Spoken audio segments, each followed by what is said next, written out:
5ই আগস্টের যে বিজয়, এটা কি খালি কোনো গোষ্ঠীর বিজয় ছিল? কোনো ব্যক্তির বিজয় ছিল? কোনো দলের বিজয় ছিল? এটা বাংলাদেশের সকল শ্রেণী পেশার মানুষের বিজয় ছিল। একটা গোষ্ঠী এটা স্বীকৃতি চায়, কিন্তু এই স্বীকৃতি কোনো গোষ্ঠীর না। বাংলা জাতীয়তাবাদী দল কি বলে যে এইটার বিজয় এখানে বাংলা জাতীয়তাবাদী দলের? আমরা কোনো এককভাবে স্বীকৃতি চাই? কেন চাই না? কারণ আমরা জানি এটা আমরা সকলে একতভাবে প্রত্যাহার করেছি।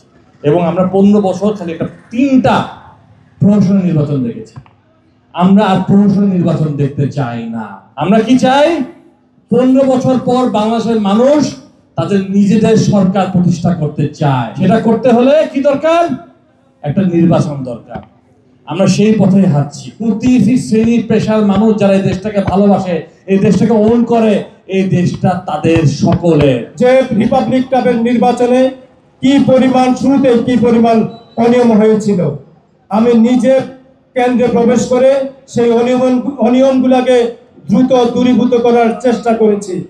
যদি ওরা আর 1 ঘন্টা সময় পেত তাহলে নিজস্ব ছাপানো ব্যালট দিয়ে তারা নিজেদেরকে বিজয়ী করে ফেলতে পারত, লাইক ডাকসু নির্বাচন। সুতরাং আমি আপনাদেরকে একটি অনুরোধ করব, আগামী সিবিআই নির্বাচনে প্রত্যেকটা কর্মচারীকে অতন্ত্র প্রহরীর ভূমিকা পালন করতে হবে।